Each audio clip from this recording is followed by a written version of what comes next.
అమ్మోరు సోమవారం నుండి శనివారం వరకు రాత్రి 7:30 మీ ఈటీవీలో.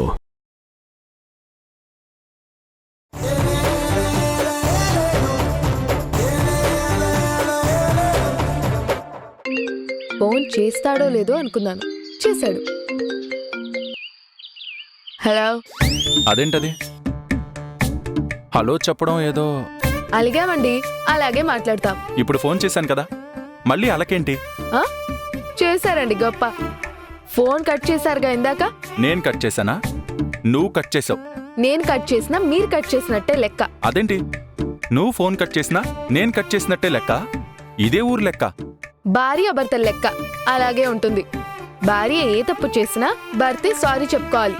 సారీ చెప్పేసుకోండి. వచ్చానంటే ముక్కు పగిలిపోద్దు. రుసరుసలాడుతూ ఫోన్ కట్ చేసింది నువ్వు, ఇప్పుడు నన్నంటావేంటి? నేను ఆఫీస్కి రీచ్ అయిపోయానని చెప్పడానికే ఫోన్ చేశాను. Okay bye. Hello hello hello. ఫోన్లే. ఆఫీస్కి వెళ్తే భార్యకి ఫోన్ చేసి చెప్పాలని ఆ మాత్రమైనా అనిపించింది. ఇదే గొప్ప మనకి. నిన్ను అర్జెంటుగా డాక్టర్ దగ్గరికి తీసుకెళ్ళి నీ మెదడును ఒకసారి స్కాన్ చేసి అంతా సవ్యంగా ఉందో లేదో సరిచూడాలి. పద డాక్టర్ దగ్గరికి వెళదాం. నీకేమైనా పిచ్చా? నేను హాస్పిటల్లో అడ్మిట్ అయినప్పుడే డాక్టర్ నన్ను చూసి నీకేం ఇబ్బంది లేదని చెప్పారు కదా. పిచ్చి నాకు కాదే, నీకే పిచ్చెక్కింది. పిచ్చి పట్టే ఇలాంటి పిచ్చి పనులు చేస్తున్నావు. నేనేం చేశానని ఇలాంటి పిచ్చివాగుడు వాగుతున్నావు? నేను పిచ్చివాగుడు వాగినట్టే ఉంటుంది కానీ నువ్వు చేసేది మాత్రం నీకు తెలీదు. ఆ కోటిగాడు చెప్పినట్టు ఆ మధుని వాళ్ళ కుటుంబాన్ని ఉద్ధరించడానికే నువ్వు అన్ని ప్లాన్లు వేస్తున్నట్టున్నావు. ఆ మధుని నందుని విడతీయాల్సింది పోయి దాన్ని ఇంట్లో నుంచి వెళ్ళగట్టాల్సింది పోయి నా తర్వాత ఈ కుటుంబ యజమాని నువ్వే కదా, ఈ ఇంటి బాధ్యతలు కూడా నువ్వే చూసుకో అని దానికి పెత్తనం ఇస్తావా? అసలే అది అసాధ్యురాలు. దానికి పెత్తనం ఇస్తే పేరుకు పెత్తనం ఇచ్చినట్టే మొత్తం గొరిగి పెట్టేస్తుంది. ఆ తర్వాత నువ్వు నేను కూర్చుని చెప్పకూడు తినాలి. అమ్మా, పనికి మాలిన మాటలు మాట్లాడడం కట్టిపెట్టి ముందు నిదానంగా మాట్లాడడం నేర్చుకో. అసలే మెడ నొప్పి, వెనకాల తలకి గాయమైన చోట కుట్లతో నొప్పి ఎక్కువయ్యి నేను ఇబ్బంది పడుతూ ఉంటే నీ మాటలతో చిరాకు పెడతావేంటి? నీదైనా పైకి తగిలిన గాయాలు, నొప్పి 4 రోజులుంటుంది, తర్వాత పోతుంది. కానీ నాకు ఎంత చిరాగ్గా ఉందో తెలుసా? దానికి పెత్తనం ఇవ్వడం ఏంటి? ఆఫీసు మానేసి ఇంటిని చూసుకోమంటా? అప్పుడు అది యజమానా, నువ్వు యజమానివా? అమ్మా, నీ మట్టి బుర్రకి ఎన్నిసార్లు చెప్పినా కొన్ని అర్థం కావు. దాన్ని ఇంటి బాధ్యతలు చూసుకోమని చెప్పినంత మాత్రాన దానికి పెత్తనం ఇచ్చేసినట్టని నువ్వెందుకు అనుకుంటున్నావు? దానికి పెత్తనం ఇస్తే పేనుకి పెత్తనం ఇచ్చేసినట్టే అని అపార్థం చేసుకుంటున్నావు. కానీ నా లెక్క వేరు. అది ఈ ఇంట్లో కుక్కిన పేన్లా పడుండాలని ఇంటి బాధ్యతలు చూసుకోమన్నాను. నువ్వేమంటున్నావో నాకేం అర్థం కావట్లేదు దేవకి. ఆ మాత్రం అర్థం చేసుకునుంటే లబో దిబోమని ఎందుకు గుండెలు బాదుకుంటావు? నేను దాన్ని ఆఫీస్ మాన్పించి ఇంటి బాధ్యతలు చూసుకోమన్నప్పుడే నీకు అర్థమై ఉండాలి. ఇప్పుడు చెప్తాను విను. అది ఆఫీస్లో ఉంటే ఇల్లు ఆఫీస్ అని 24 గంటలు వాడిని అంటిపెట్టుకునే ఉంటుంది. ముందు వాళ్ళని ఒక్కళ్ళనొక్కళ్ళు చూసుకోకుండా ఎడబాటు సృష్టిస్తాను. ఆ తర్వాత ఇద్దరి మధ్య అపార్థాలు సృష్టిస్తాను. ఆ తర్వాత వాళ్ళిద్దరి మధ్య అగాధం దానంతటా అదే ఏర్పడిపోద్ది. మధుని వాడు చాలా అర్థం చేసుకుని దాంతో సఖ్యంగా ఉండడం మొదలుపెట్టేశాడు. వాడు అర్థం చేసుకునే తత్వాన్ని మార్చి అపార్థం చేసుకునేలా చెయ్యాలి. వాడు కొన్ని విషయాలకి వెంటనే రియాక్ట్ అవుతాడు, కోప్పడతాడు. అలాంటి సందర్భం వచ్చినప్పుడు వాడు కోప్పడి దాని మనసుని గాయపరిచేలా చేయాలి. అందుకు అనువైన సమయం కోసమే ఎదురు చూస్తున్నాను. అంతే తప్ప దాన్ని ఇంటి పెద్ద కోడలిగా సింహాసనం మీద కూర్చోబెట్టి చప్పట్లు కొట్టడానికి నేనేం పిచ్చిదాన్ని కాను. అమ్మయ్యా, ఈ మాట అన్నావు. ఇప్పుడు మనసు కాస్త కుదిరిపడింది. దాన్ని ఇంటి నుండి వెళ్ళగొట్టే రోజు కోసం నేను ఎదురు చూస్తూ ఉన్నాను. అది పోతే తప్ప పేడ విరగడవ్వదు. ఆ మంచి రోజేదో త్వరగా వచ్చేలా చూడు దేవకి.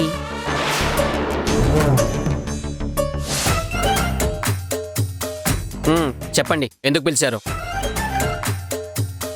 రే, అంత విసుక్కుంటూ అడుగుతావేంట్రా? విసుక్కోవడం కాదు, చిరాగ్గా ఉంది. ఓహో, చిరాగ్గా ఉందని నాకే చిరాకుతో సమాధానం చెప్తున్నావా నువ్వు? అవును మరి, పనిచేయడానికి ఒక ఇన్స్పిరేషన్ లేకుండా చేశారు. ఆఫీస్ బోర్ కొట్టేస్తుంది, పదండి ఇంటికెళ్ళి పని చేసుకుందాం. రే, ఇంటికెళ్ళి ఏం పని చేసుకుంటాంరా? అంట్లు తోముకుంటూ బట్టలు తుక్కుందామా? తప్పేముందండి, మన పనులు మనం చేసుకుంటే. రే గాడిద, పిచ్చెక్కిందారా నీకు? అవును, పిచ్చి పిచ్చగానే ఉంది. నేను జీవితంలో సుఖపడిపోతాను అని మీకు కుళ్ళు. ఈ కుళ్ళు కుతంత్రాలతోటే నా జీవితం సగం ఇలా అయిపోయింది. నేనేం చేశాన్రా? ఏం చేశారో నేరుగా చెప్తే మళ్ళీ ఉంటుంది నాకు అంబర్ ఫిట్టింగు. అవే మొద్దులేండి. రే, నువ్వు దేనికి ఇంత గింజుకుంటున్నావు ఇప్పుడు? ఏదో రే స్వామి, విడిచిపెట్టండి. ఇంతకు నన్ను ఎందుకు పిలిచారో అది చెప్పండి. ఒక్క నిమిషం.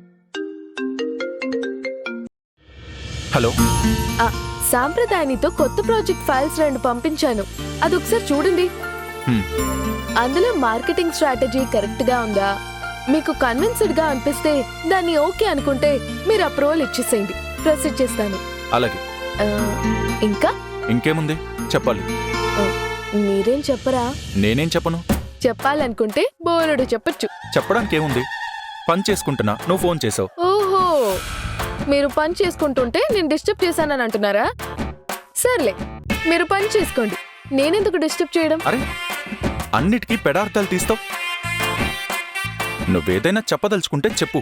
ఏం లేదండి, మేం పని మీదే చేశాం. ఏ మాకు మాత్రం పని లేవా? మీకు ఆఫీస్ పని ఒకటేనేమో, మాకు ఆఫీస్ పని ఉంది, ఇంటి పని ఉంది. 2 పనులతో ఇక్కడ సతమతం అయిపోతున్నాం. మీతో కూర్చొని సొల్లు వేసే తీరిక లేదు. పెట్టండి ఫోన్. మరీ టూ మచ్ మాట్లాడుతున్నావు. మీతో మాట్లాడే టైం లేదండి, పెట్టండి ఫోను. ఒక్క నిమిషం.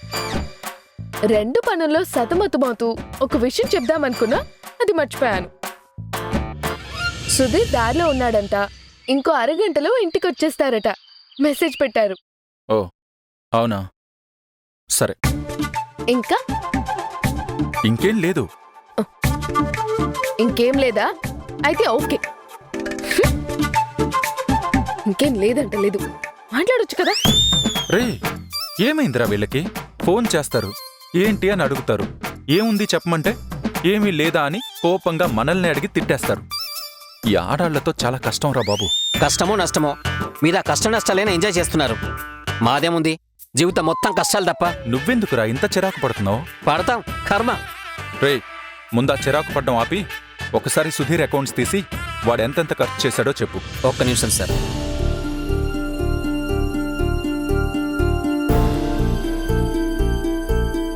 బాబు సంపత్రాజు, ఒకసారి సుధీర్ బాబు అకౌంట్ చూసి మొన్న ట్రాన్స్ఫర్ చేసిన అమౌంట్లో ఎంత ఖర్చుందో చెప్పు.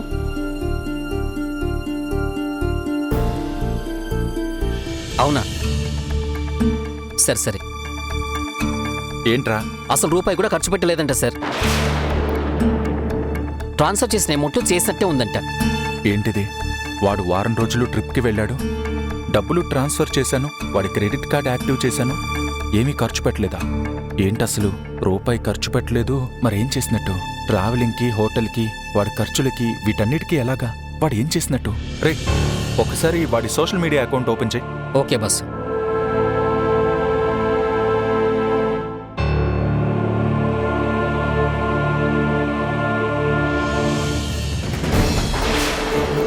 ఏంట్రా? మీరే చూడండి బాసు.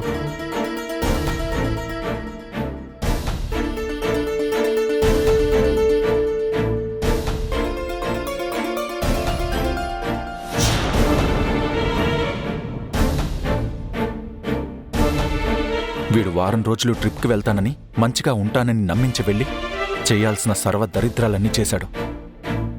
మళ్ళీ వాడా మత్తులోనే మునిగిపోయాడు. ఇంత ఖర్చుల్ని భరిస్తున్నాడంటే మొత్తం వీడికి సంబంధించిన ఇదే బ్యాచ్ ఎవరో వీడితో ఉన్నారు. వీడు పూర్తిగా చేయి దాటిపోయాడు.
మామ్ మామ్ ఏమైంది మామ్? అదేం అడుగుతావులే నాయనా. ఒక శనికి ముహూర్తం పెడుతుంటే కొన్ని గ్రహాలొచ్చి మనల్ని చుట్టుకుని మనల్ని పట్టి పీడిస్తున్నాయి. మొన్న మీ అన్న వదినలకి తొలిరై ముహూర్తం పెట్టారు. ఆ రోజు రాత్రి బాల్కనీ నుంచి జారి కింద పడి తల పగిలిందిరా. ఏదో అదృష్టం బాగుండబట్టి మీ అమ్మ మనకి దక్కింది. లేకపోతే మనమంతా అనాథలైపోయేవాళ్ళం. అమ్మా, దేవుడి దయ వల్ల మామ్ ప్రాణాలు దక్కడం కాదు, దేవుడి దయ వల్ల ఆ టైంకి నేను ఇంట్లో లేను. నేనే గనుక ఇంట్లో ఉండుంటే మామ్ని కూడా నేనే నెట్టేశానని నన్ను నానా మాటలు అంటూ ఉండేవారు మీ అల్లుడు గారు. ఏం మాటలు రావి? మామ్, నిజమే ఇది. ఆ రోజు నేను కానీ ఇంట్లో ఉండుంటే నా బాధ భరించలేక మీరే దూకేశారనో లేకపోతే నేనే మత్తులో పిచ్చివాణ్ణై మిమ్మల్ని పట్టుకుని నెట్టేశాను అనైనా అనేవారు. సుధీర్, ఎందుకలా మాట్లాడుతున్నారు? ఒక వారం పాటు ట్రిప్స్కి వెళ్ళొస్తే మీరు మానసికంగా కాస్త గుణపడతారని, పాజిటివ్ గా ఉంటారని నమ్మి పంపించాం. వచ్చి రావడంతోనే ఇలా మాట్లాడుతున్నారు ఏంటి సుధీర్ ఇది? వదినా, బావుండాలని సంతోషంగా ఉండాలని నాకు కూడా ఉంది. కానీ నన్ను మానసికంగా అంత వేధించేశారు. ఒంటరిగా వారం రోజులు బయటుంటే కాస్తో కూస్తో కోలుకుంటానని నేను అనుకున్నాను. కానీ ఎక్కడికెళ్ళినా సరే వీళ్ళు నన్నన్న మాటలు, నన్ను వేధించిన వేధింపులే గుర్తొస్తూ ఇంకా పిచ్చోన్నైపోయాను. ఏంటి సుధీర్ ఇది?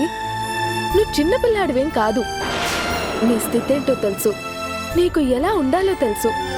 దానికి తగ్గట్టు నిన్ను నువ్వు సరి చేసుకోవడానికి నీకొక మంచి అవకాశం వచ్చిందని చెప్పి నువ్వు కోరుకున్నట్టే బయటికి వెళ్ళడానికి మావయ్యను ఒప్పించాను. దయచేసి ఇలా మాట్లాడకండి. నేను మాట్లాడడం లేదు వదనా, నన్ను అలా మాట్లాడిస్తున్నారు. ఎవరు మాట్లాడిస్తున్నారు? అసలు మీరు వచ్చి రాగానే కనీసం మీ ట్రిప్ ఎలా సాగింది, ఎలా ఉన్నారు, ఏంటి అని ఏమీ మాట్లాడకుండా మీ అంతట మీరే నిందల మీద నిందలు వేసుకుంటూ ఒక స్టేట్మెంట్ ఇచ్చేశారు. అసలు మిమ్మల్ని ఎవరైనా నిందించారా? మావయ్య ఏమైనా అన్నారా? మాట్లాడిస్తున్నారు అంటే ఇప్పుడు మాట్లాడిస్తున్నారని కాదు వదినా. ఇంట్లో ఏది జరిగినా ప్రతిదానికి నేనే కారణమని ఇన్నాళ్ళు నన్నన్న మాటలే నాకింకా గుర్తున్నాయి. అవే గుర్తొస్తున్నాయి. కన్న తల్లిని ఎవరైనా ఇలా చూస్తే కళ్ళలో నీళ్లు రావాలి. కానీ నాకు మాత్రం కఠినంగా మాట్లాడిన మాటలే గుర్తొస్తున్నాయి. నా విషయంలో ఎంత నిర్దాక్షిణ్యంగా ఉన్నారో, ఎన్నెన్ని మాటలు అన్నారో నాకింకా వినపడుతూనే ఉన్నాయి. సుధీర్, ప్లీజ్ వదిలే వదినా, నా తలరాత అంతే. సుధీర్, నువ్వలా మాట్లాడకురా. నువ్వలా మాట్లాడుతుంటే నాకు చాలా కష్టంగా ఉంది. సారీ మామ్, బాధలో ఏదో మాట్లాడేశాను, మీరు మనసులో పెట్టుకోకండి. మామ్, ఇప్పుడు పర్వాలేదా? నాకేం పర్లేదురా. కానీ నిన్ను చూస్తుంటేనే నాకు బెంగగా ఉంది. నేనిలా చూడ్డానికి, నువ్విలా మాట్లాడుతుంటే వినడానికా నేనింకా ఇలా ఉంది? నేను సంతోషంగా ఉండాలన్నా, తొందరగా కోలుకోవాలన్నా నువ్వు మునుపట్లా ఉండాలి, సంతోషంగా ఉండాలి, పాజిటివ్గా ఉండాలి. ఇలా మాట్లాడకురా దయచేసి.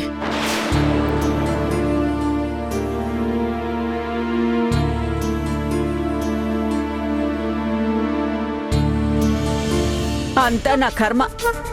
ఆ ఒక్కరోజు ఆ ప్రణయగాడి కొంపకి వీడు వెళ్లకుండా ఉండుంటే ఈ తలనొప్పి ఉండేదే కాదు. అమ్మా, దయచేసి జరిగిపోయిన దాని గురించి మాట్లాడుకో. నాకు గడిచిపోయింది కాదు ముఖ్యం, వాడి భవిష్యత్తు ముఖ్యం. వాడు తిరిగొచ్చి నవ్వుతూ పలకరిస్తాడు, అంతా మర్చిపోయి ఉంటాడు అనుకుంటే వాడు ఇంకా అలాగే ఉన్నాడమ్మా. ఏంటో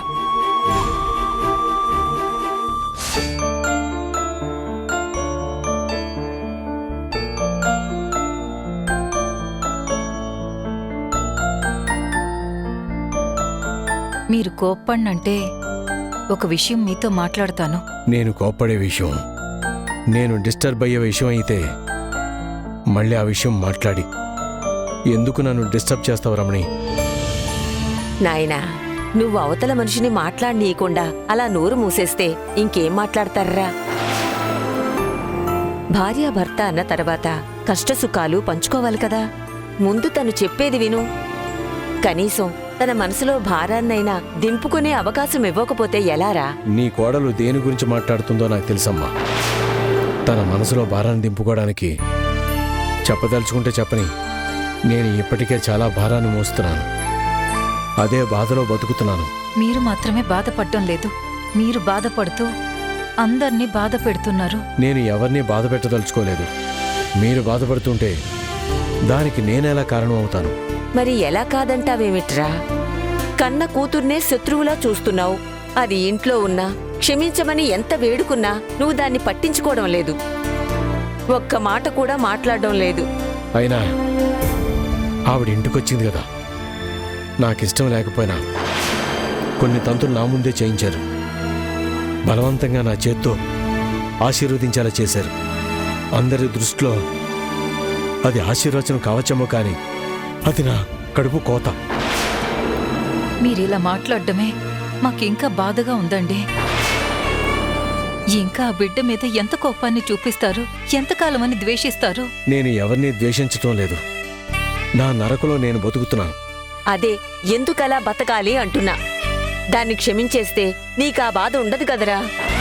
నీ మనసులో ఉన్న బాధ భారం అంతా పోతుంది. ఆ బాధ రాచపుండు లాంటిదమ్మా, అది పోదు. సరే, అలాగే అనుకోండి. మీరు ఎలాగో బాధపడుతున్నారు కదా, దాన్నెందుకు బాధ పెట్టడం? మీ మనసులో బాధున్నా అది చూపించుకోకుండా దాంతో మంచిగా 4 మాటలు మాట్లాడండి. దాన్ని క్షమించేశానని చెప్పండి. అది మీకిష్టం లేకపోయినా మా కోసం చెయ్యండి. అది ఎలాగో పెళ్లి చేసుకుని దాని బతుకు అది చూసుకుంది. కనీసం మీరు క్షమించారన్న భ్రమలో అయినా అది సంతోషంగా ఎక్కడో అత్తారింట్లో బతికేస్తుంది. వాళ్ళ అత్తగారి వాళ్ళను పిలిచి మంచిగా 4 మాటలు మాట్లాడి పుట్టింటి నుంచి కన్న కూతుర్ని ఎంత గౌరవంగా పంపించాలో అంత గౌరవంగా అత్తారింటికి సాగనంపండి. మాకోసం ఇది చెయ్యండి. రామచంద్ర, సరే అనరా? పెళ్ళయ్యి అత్తవారింటికి వెళ్ళి కాపురం చేసుకోవలసిన పిల్ల ఇలా పుట్టింట్లో ఉండిపోతే నలుగురు 4 రకాలుగా అనుకుంటారా? ఒక్కసారి ఆలోచించు నాయనా. సరేనమ్మా, మీరు కోరుకున్నట్టే వాళ్ళ అత్తగారు వాళ్ళని పిలిచి నేను తప్పు చేశానని చంపలేసుకొని మీరు కోరుకున్నట్టే పుట్టింటి నుంచి గౌరవంగా ఎలా పంపించాలో అలా అత్తారింటికి పంపించేస్తాను. కానీ ఇక మీదట నేను చచ్చినా తను ఈ ఇంటి గడప తొక్కకూడదు. మీరెప్పుడు తన ప్రస్తావన నా దగ్గర తీసుకురాకూడదు. ఇదే ఆఖరిదయ్యి ఉండాలి. అందుకు మీరు ఒప్పుకుంటే నాకేం అభ్యంతరం లేదు. నా మనసు చంపుకొని మీరు చెప్పినట్టు చేస్తాను. అందుకు మీరు ఒప్పుకుంటే నాకేం అభ్యంతరం లేదు. నా మనసు చంపుకొని మీరు చెప్పినట్టు చేస్తాను. రామచంద్ర, ఏమిట్రా ఇది? మీరు కోరుకున్నట్టే చేస్తానంటున్నాను కదమ్మా. ఇంతకంటే నేను చేయగలిగిందేమీ లేదు. చస్తూ బ్రతుకుతున్న మనిషిని మనసు చంపేసుకొని మీరు కోరుకున్నట్టు చేయడం నాకు లెక్కలది కాదు. కొత్తగా నేను చావడానికే ఉంది.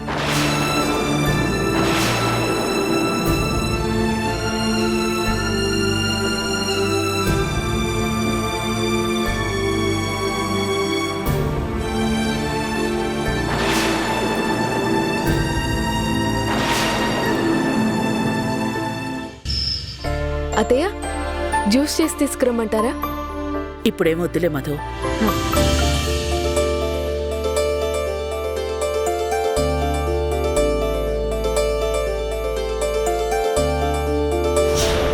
హాయ్ అమ్మా. హాయ్ నాన్న. తీసుకోండి.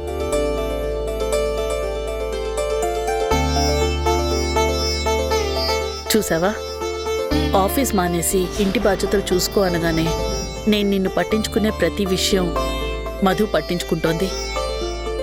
ఇంటి కోడలంటే ఇలా ఉండాలి. అత్తయ్య, ఇంటి బాధ్యతలు అని నన్ను భయపెట్టకండి. ఆయన్ని పట్టించుకోవడం, ఆయన బాగోగులు చూసుకోవడం ఎలాగో భారీగా నేను చేసే పనిలే కదా. ఏమండి, ఇవాళ ఆఫీస్ వర్క్ బానే సాగిందా? Everything fine. సుధీర్ వచ్చాడా?